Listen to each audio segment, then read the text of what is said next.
Welcome to the Couch Scouts podcast. We provide league-winning analysis, advice, and tools to help you dominate your league and build a dynasty. Scout, draft, win. Here's your host, Matt Cooper. Hello, and welcome to the Couch Scouts podcast, episode 126. I am your host, Matt Jackson. With me, as always, we have our co-host, Matt Rupert. How you doing, my man? Doing good, man. I'm excited for tonight's show. Tonight's a special one. We are finally breaking into the quarterback talk. So if you're in a super flex league, if you're in a league that starts two quarterbacks, this is the show for you, because we're going to be going on talking about arguably, I guess a lot of people's consensus number one quarterback in the class, Fernando Mendoza. And there's no better way to do that, Rupert, than by bringing in our QB guru, the guy that helps with all of our QB scouting pages on the Rookie Guide, John Fosbury. How you doing? Foz? I'm doing great. I'm happy to be back as always. You know, the QB's time to shine. Got a nice little class this year where, you know, the bottom's not too low, so that's nice. Yeah, no, it's interesting. I had a fun time personally scouting Mendoza. I'm excited to talk about him a little bit as we break into that first time QB territory this offseason. As always, as I mentioned earlier, we're talking about the presumed number one pick in the 2026 NFL draft. Just a few notes on him. At the NFL Combine, he measured in at 6'5", 236 pounds. He was a three-star recruit coming out of high school, the number 134th QB in his class. And I think it's safe to say that nobody really expected him in Indiana to do what they did this last year with him winning the Heisman Trophy, Indiana winning the national championship. He started his career at Cal, where he was a starter for 2 years before transferring to Indiana, where he won all the accolades: Heisman, Big Ten Offensive Player of the Year, and the national championship.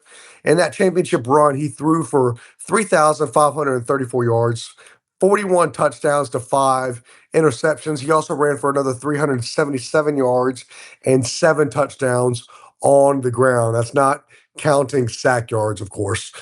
This is the first time that we're going over quarterback. So I kind of want to break down a little bit of our process, because it's different than running back, wide receiver, tight end. We look at some different analytics, some different things. When we break down the quarterbacks, we're looking at things like your mental game, right? How are you going through progressions? Are you anticipating the receivers? Are you throwing receivers open? How's your timing? We're looking at things like accuracy. How well are you placing the ball? Arm talent, right? How well is your arm power? Are you throwing the ball with good velocity? We also look at how you do in the pocket. So pocket manipulation, mechanics, sack avoidance. Are you taking care of the ball as another thing we look at? And then we look at rushing upside, right? So how are you avoiding sacks? Do you have any rushing upside? We know in fantasy football leagues, rushing yards for quarterbacks is king. So we look at how well are you providing in the rushing game, and then we kind of tie that all together with how well can you throw the ball? Can you make the sideline throws? Can you throw the deep ball? All sorts of things like that. It's kind of how we've graded these quarterbacks. Foz, is there anything, since you are a QB guru, that I didn't hit on there that you want to kind of hit as important for the quarterback position? No, that's just about everything. You know, I think we weight. It's important to note, like, we weigh certain things differently when we do these grades too. So, you know, maybe and it's weighted more towards fantasy. So maybe the mobility is probably a little more pertinent for fantasy, but maybe not overall NFL success. And you know, the guy we're looking at tonight, Mendoza, is like a really nice case for that, where his grade may, you know, like, he may be fine for the NFL, but, you know, fantasy may be different because of the rushing component. That's just, you know, just a little peek behind the curtain there with how we look at things. Yeah, no, awesome. That's a good note. You know, in fantasy, just because you're a good real life quarterback doesn't always translate to being a good fantasy football quarterback. So we're going to break that down when it comes to Mendoza. So looking at one of the first really things that we really look at when it comes to quarterback position, I think quarterback position is really interesting when you look at it, because so much. And Foz, you can talk about this whenever we get to this portion for you. But so much for the quarterback position is, how are you between the ears, right? What does your mental game look like? How are you processing the field? How are you seeing the field? So for us, that really translates to progressions, anticipation, timing, that sort of thing. So Foss, since you are a QB guru, we're going to start with you, man. I want to start with Fernando Mendoza's mental game because I think personally this might be one of his best traits, and what is going to get him drafted so high is how he is between the ears. But you want to speak to that? Yeah, for the individual progression trait, I gave him a 9.5 out of 10, which is like, almost as good as it gets there. He can do the full field reads, which showed up all the time in Indiana. Like he's going sideline to sideline. He knows kind of where all his checkdowns are at all times. He can read the defense. He was never really surprised by anything the defense was doing. If they were rotating back out of the coverage that showed him, he could handle it and he could anticipate it. I mean, and you could see in the pedigree with him too. Like he had to get into Cal, like to go to school, right? Cal Berkeley, which means he's got stuff between the ears for sure. And then Indiana, no slouch either in terms of academics there. So they let him into two prestigious institutions, and it showed up on the football field with his being able to read the defenses and know what coverages they were in and get the ball out timely. I think the only place where I needed more to see him more from his mental aspect was like kind of on the timing and anticipation element. Like there are a lot of times, especially over the middle of the field, where I thought he could have done better where with his timing on some of the routes. I also feel like he was too quick to like abort the play too and just hit a check down where he could have been a little more patient at times. But overall, like in terms of like the whole picture of like his mental acuity, I'm really encouraged for going into the NFL and having to learn. If he does get drafted by the Raiders, he's going to learn that Clint Kubiak system, which we just saw, kind of take off with Sam Darnold, who I think people thought the opposite of him, right? Like we weren't sure what was between his ears, but he had all this physical talent. And, getting a guy like Mendoza, who, maybe a little bit more physically limited, but has the mental acuity to learn on the fly and learn quickly. They'll have a lot going for him there. Did you see it the same way, Rupert? Absolutely agree. This is definitely his strongest traits in my mind. I gave him a 9 for progression. I thought about going higher, but good to hear that you did get. I always hate getting out a 9.5 or 10, especially when it's like the first guy I scout for the year for that position. I gave him a 9 as well for anticipation and timing. I do agree. Like on his out routes, I thought like the outside routes, I thought he was so good, like hitting the guys on time, on the curl, on the out route, like right as they're getting out the break, balls right in their lap. It's just really, really nice and totally agree. I think he couldn't be going to a better system for him with Kubiak. Yeah, those deep comeback I routes gave to him. Surratt were Yeah. awesome. Yeah. Yeah. Go ahead, Matt. Sorry. It reminded me, by the way, how much I loved watching Surratt, watching Mendoza play again. I was like, oh yeah, no, Surratt's a good player. I almost forgot about that. I gave him kind of the same grade you did, Rupert. 9 on progressions. I think he he consistently looked through his reads, and I mean there were some throws where he was going to the fourth, fifth option. So I mean he went through his progressions really well. He's really smart quarterback, and that shows up on film pretty much all the time. I gave him a 9 for anticipation and timing. I thought those short throws. Indiana's offense was a little hard to read, and for me, this shows up when I talk about his deep throws and his deep throw accuracy and whatnot. Indiana ran this read option, get the ball out quickly type of offense. So I feel like he did that really well. Like he was hitting the out routes. He was making the right anticipation throws. I mean, I noticed him leading guys open in the field. So both of those, obviously for me, was his strongest trait. I gave him both 9s for those. I think when it comes to playing the quarterback positions well, what's between your two ears, like I think he's got that in spades. So really, really like that aspect of his game. It's important to note when it comes to some of the next things that we're talking about here is his arm talent, right? How he does with throwing the ball, how he does with his deep throw accuracy, how he does with the the sideline throws, adjusting well, to hitting guys deep downfield. So we're going to talk about that a little bit when it comes to Fernando Mendoza. One of the important things to note about him with this, he had a 90.7 PFF pass grade. That's third out of 150 quarterbacks. So really, really good grades for that. But I'm going to Pretty go to you good. first, Rupert. How did you see that when it comes to him? Yeah, with his arm talent, I thought it's solid. I don't think it's spectacular. I thought his accuracy was good. I gave him an 8.5 for his accuracy, um, and then 7.5 for like his deep balls and sideline throws. Mainly kind of boosted by his sideline throws, like back shoulder throws, throwing guys open along the sideline. I thought he did a really good job at. And the deep ball, you see some flashes there for sure.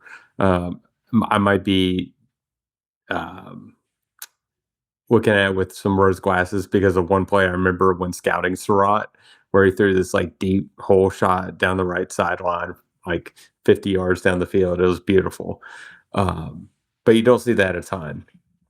I would love to see it more. You see those flashes where I think he could totally do it. Um, as far as like arm strength, I gave him a 7, just slightly above average. Don't think his arm like powers is special there. Um, but I thought his mechanics was solid. I thought he was pretty consistent with it. I gave him an 8 for his arm mechanics. Yeah, Falls, what did you see here? Yeah, definitely saw those same flashes. I think I was a little more I might have been a little more harsh on some of his arm talent stuff with like I gave him pretty much 7s across the board for accuracy, power, deep ball, like all those things. He seems like, slightly above average, like, arm talent there. I would have liked to see a little more consistency with those deep balls pushing it down the field. He definitely had some interception problems too at times. I remember he threw like a really, really poor one that was like late on the sideline against Penn State. And then I think there was another one over the middle in another game I'm thinking of, like a deep middle, and they were really ill advised. And it, it's a little sour taste, but like he's done enough with like those other things that we were talking about, kind of like those deep comebacks and deep outs where, he has looked good pushing the ball down the field. And I remember that whole shot you're talking about. So he definitely has those flashes where, the talent's there. It's just I would love to see more consistency, tons of zip and arm strength in the short and intermediate throws. Like I was really impressed with that. Getting the ball out quick on these like little quick reads, like Matt was talking about, or Jackson was talking about last time, with like the quick and get the ball out. He's really good with those. I was impressed with his short game stuff for sure. Just getting beyond like 15, 20 yards is where I started to see a little bit more struggles, more than I would like to see. But still pretty solid. Pretty solid. It wasn't a weakness by any means. It's just, not as consistent as his other strong traits.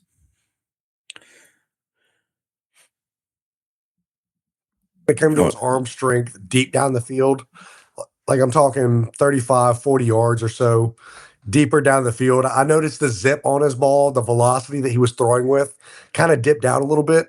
He wasn't able to kind of push the ball downfield as much as I would have liked him to, but the short area of the field, over across the field, mid area, like he was able to hit all those throws, and he had nice velocity on his throws, like sideline throws, working around the perimeter. Like he did that really, really well. Um, whenever I was watching it, gave him pretty solid grades across the board when it came to that. For me, I gave him a 7 for mechanics. I gave him a 7 for deep ball and sideline, and that's mostly coming from the sideline. He hit those throws really well. I gave him an 8 for accuracy. I thought when it came to working the field, short to mid, and then even some deep, like he had some really nice accuracy. And I think the stats back me up on that. 71.5 completion percentage. That was 5th best among 150 quarterbacks. He had a 79% adjusted completion percentage. So that adjusts for drops, which was 8th best in FBS. Deep ball accuracy, interesting to note, 11th out of 79 quarterbacks in deep ball grade. So that's even a little higher than I would have expected it to be. Just losing some of that velocity and zip, I felt like he had a tendency to kind of hang throws a little bit deeper down the field. So not exactly a weakness, like you said, Falls, but something that he wasn't, like he's not a Drake May, zipping the ball 50, 60 yards down the field. And that's what I noticed on that. The Saying next Drake thing, May just made Foz smile so much. I don't know. I threw that in intentionally because I thought Falls would like that. I appreciate it. It's so nice. It's so nice, having a quarterback, right? It's so nice. I'm a Patriots fan, for the listeners that don't know. Our long 5-year stretch you without a just need QB was really hard. Now you just need a left tackle that'll block for Drake May in the Super Bowl. I'm willing to give Will Campbell a few extra inches of my arms, if he needs them. I don't. That's for Have you sure. guys seen that meme with like Will Campbell lining up against Room and Bane, and it's like just two Tyrannosaurus Rexes fighting? Yeah, hopefully the Jets take him 2 overall. Then we won't have to worry about the arm length or 2 games out of the year. So Good. funny. Next thing that we kind of need to talk about a little bit is rushing upside, right? When it comes to quarterbacks, if you can gain rushing yards, you're gonna gain fantasy points. I mean, you look at some of the guys, Jaden Daniels, Lamar Jackson, Jalen Hurts for like a year before he forgot how to run, right? Like all of these guys are gaining rushing yards, and that's leading to fantasy football points. That can lead you to being one of the best quarterbacks in fantasy football. So what we're going to talk about with Fernando Mendoza, his rushing acumen, creativity in the pocket, and I'm even going to throw sack avoidance in a little bit there. How well does he feel pressure? How well does he move within the pocket, manipulate the pocket, and escape sacks? And then is he creative? Is he creating extra yards and throwing guys open because of that? Foz, I'm going to throw it to you. How is he with this rushing upside? Yeah, I think in terms of like his mobility and stuff, he's a little better with the pocket navigation and like getting and breaking the pocket to find open receivers than he is as a runner. He's a bigger kid, so like he's going to be hard to take down at times, but he's not overly big, and he's not really explosive with his speed. He's not super athletic, so he can take yards when they're there, and that showed up on tape too. Like he's not going to run by anybody or like make people miss, but if you don't account for him every now and then, maybe he scrambles and gets you a first down or something like that. But he's much better in the pocket, like finding little spaces, just and buying himself like the extra half second, which is so important for a guy like him who's seeing the field well. Just giving himself an extra half second to deliver a ball definitely got him out of trouble a few times and allowed more routes to develop.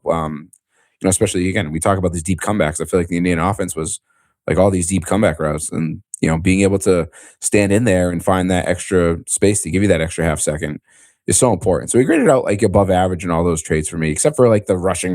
Like, he was probably like a 6. I think he was a 6.5 for me. But the other stuff, the pocket, like navigation, he was more like, in that 7.5 range. I will note when it came to what I was seeing, right? With like I gave him a 6.5 for rushing acumen. I thought he was he could extend plays a little better than your average quarterback. I mean, he wasn't fast, he wasn't running away from guys, but he could extend plays well. One thing that I will note that I did see is he took a lot of sacks.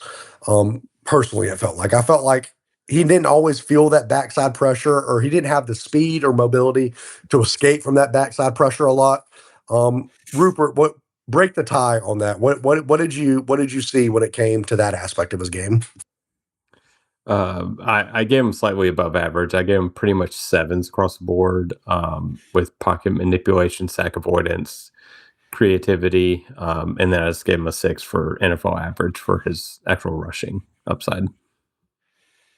Yeah, so again, not bad, right? He's not going to be a guy that I think goes out there and runs for 50, 60 yards in an NFL game. He's not, he doesn't have that kind of rushing acumen, but he can escape from the pocket, right? He's got some surprising speed, I would say sometimes. There were some times where he was able to get the edge and kind of get the first down where I was like, oh, like I didn't know you had, you know, that in you. I mean, he's not on the level, I would even say like a Patrick Mahomes, right? He's still below even a Mahomes, right? But I mean, he's got some rushing acumen. I mean, I gave him like a 7 across the board elsewhere. For me there. I think just what I had problems with was the sack avoidance. Interesting note, when it comes to his sacks, he had an 18.9% pressure to sack rate, aka when he was pressured, he would sack almost 19% of the time. That was bottom 38% in FBS. So stats wise, I would say that I saw that. Like it felt like he was getting hit a lot. But again, not a weakness, not a strength, but not something that is gonna be a detriment to him, I don't think. Well, we're going to take a little break for a second so we can talk about all the great things going on at CouchScouts.com. If you guys are not a part of CouchScouts.com, now's a great opportunity to get into that. We are hard at work on this rookie guide that is going to have at least over 60 prospects on it by the time we release, and probably closer to 70 by the time we end up releasing the rookie guide. In-depth analysis. We've spent hundreds of hours breaking down these guys so that you don't have to. And putting it together in a really clean package. You can sort by our ranks. You can see potential landing spots. You can read our in-depth analysis of this. We also do a bonus podcast that we're about to record right after this, where we're going to break down the film on Garrett Nussmeier, the quarterback out of LSU. So you can join that. You can join us and hear us break down that on our bonus podcast. We also have a free Discord that you can get in there. There's over 300 members right now, just talking shop, and just hanging out and enjoying it. We do have a merch shop, which I don't know if you guys can see. I'm wearing one of the Couch Scout shirts, and it's great. It's very comfortable. You guys should definitely get in on that. And then one of the favorite things that our listeners love, for one of our packages, you get a one-on-one phone call with one of us. Most likely, it's probably going to be Rupert, and breaking down your team and some of the team needs and the directions you're going to go. So we try to pack as much value as we can in that, for as low as price as we can. So make sure you get in couchscouts.com on that. Well, the next thing that we're going to talk about is honestly kind of a little harder to grade, I would say. It's the subtle arts, aka subtle is in the name, right? So for this, we're looking at yes mechanics. We're looking at how you get the ball out, but we're also looking at some of the more subtle things. Are you taking care of the ball? How's your ball security? How are you manipulating the pocket? How are you doing some of those other subtle things that we don't always see? And I'm going to throw in there game management as well. So, Foz, I'm going to throw it to you, man. The subtle arts of Fernando Mendoza. How did you grade him out on that? Yeah, so I liked his like I said, I liked his pocket manipulation before. I think one of the things that bothered me a little bit was, when he's trying to get the ball out quickly, like his limbs and arms and legs are like his limbs are all over the place. Like he like loses his mechanical foundation very, very easily. When he's sped up. And it's more than just when he's pressured too. It was like when he was trying to throw these like, catch throw type routes, these, layups that are in college. And like I don't know. I was really unnerved by it. Where like I can see how it could come across as creative, but it wasn't. And I mean he got the ball there. It's one of those things where like when you're trying to replicate against the NFL, where like these things like all these little margins become so much bigger. Like I have a hard time thinking it's gonna work out as similar, in the NFL. I did like his ball placement like a little bit. Like I consider that kind of subtle where, you can put it on the receiver, but like are you giving them time to run or like back shoulder? Or are you like putting it away from the defender? And like I liked that part of his game as well. Game management, I thought he could do a little better. At times, just with some of the turnovers he had and some of these sacks you're talking about, where they very well should have lost at Penn State against that pretty poor Penn State team, and they didn't. He pulled the rabbit out of the hat at the end there with that throw to Cooper, but yeah, I think there were times where it could have been better. Like they got pretty lucky in some of these close games, where it could have gone one way or the other. But I think that's more of a positive than a negative, I guess. Now talking it out, where he was there to elevate his team when they needed him, which is nice, despite maybe being some of the cause of some of these close games at times with some of these interceptions. Yeah, how do you grade that when you're the cause, but you also fix it? So, Yeah. Rupert, how'd you see that?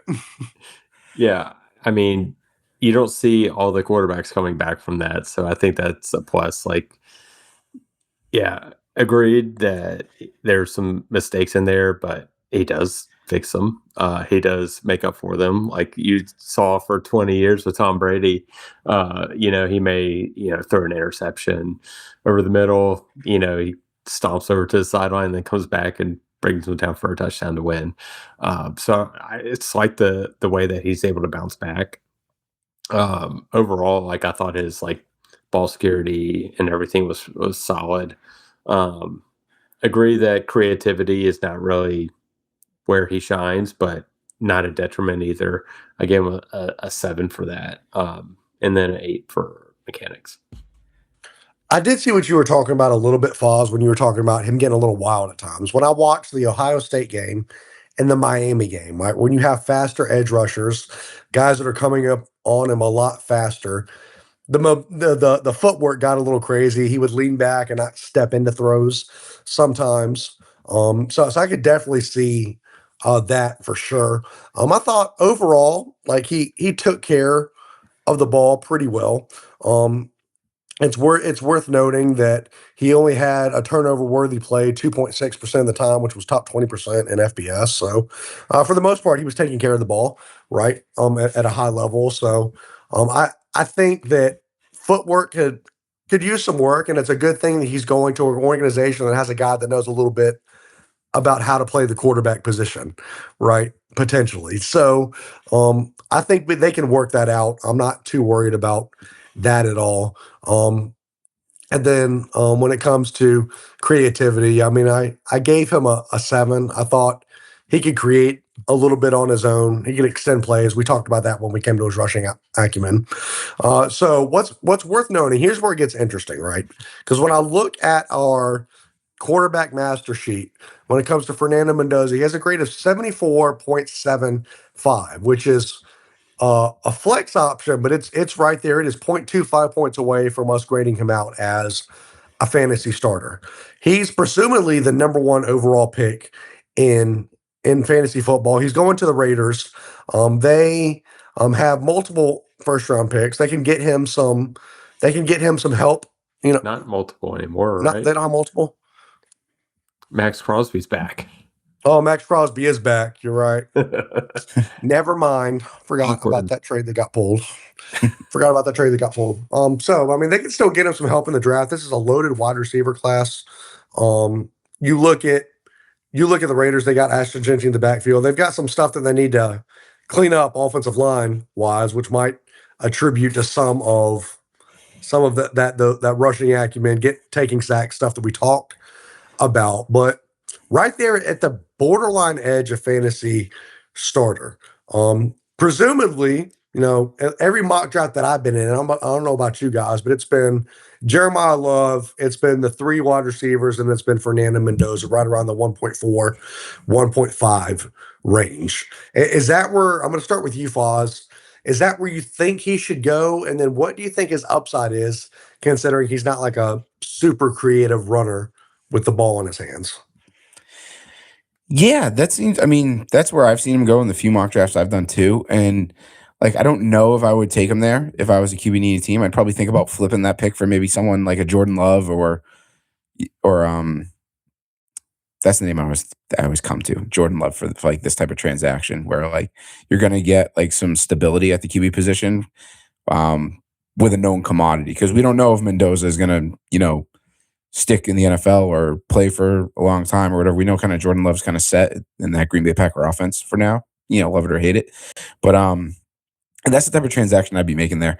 I don't really love Mendoza's upside in terms of like his ceiling for fantasy. The rushing, not having any rushing floor is pretty, fatal when it comes to that. But because if he's not going to rush, he's going to have to be like Joe Burrow and be able to support throw for like 4,500 yards and dozens of touchdowns and support like a high scoring offense just on his arm. And I don't know if his arm is that talented to do that. And he certainly doesn't have like the pieces of the offense around him to be able to do something like that. To at least elevate him in his game. So I really am like tempering my expectations for him and would rather have like a known commodity, one of those mid first round picks if someone's willing to do that. Now, if he falls below that, if you start getting down to like 108 and further back, then yeah, take him. If you're a contender and like you're in the back of the first round, he's there. Like, yeah, why not? Like, at least stabilize your floor because you're competing and you can't be taking zeros in your, or you need depth at your QB position if it's super flex there, moving forward. But yeah, for like ceiling, I'm really concerned. He graded out like that 74 grade you said is like around the same as Cam Ward, but I think Cam Ward just has a much better arm and a bigger ceiling than him. Even though they graded out similarly. My grade's slightly higher at 76, so I think I pulled up the grade a little bit. I mean, I would agree. Like, I don't think he's that guy that you have to have. I totally agree. Like, I would trade for Jordan Love. Absolutely there. Um, I'm curious what you think. My comp for him is Matt Ryan, another guy similar size, didn't have an extraordinary arm. He did have really good supporting pieces for most of his career, which helped his fantasy production. So I think him having Brock Bowers and Genty will help. They definitely need an O-line. They could really use a weapon on the outside. Hello, Surratt in the second or third round. I think his upside is a little bit higher, but again, like I don't expect him to come in and be Burrow. But I think there's a realm of possibility where he can be top 7 some years, like a Matt Ryan was, but it's not going to be like every year is locked and loaded. He's top 8 quarterback. I love that. I love that comp because yeah, when Ryan did finally have like fully established Julio, and then like the offense when the offense was perfect with like Julio and Sanu and Gabriel and Devonta Freeman and Tevin Coleman, it was he was the MVP. It was amazing, right? Like that's perfect. I love that comp.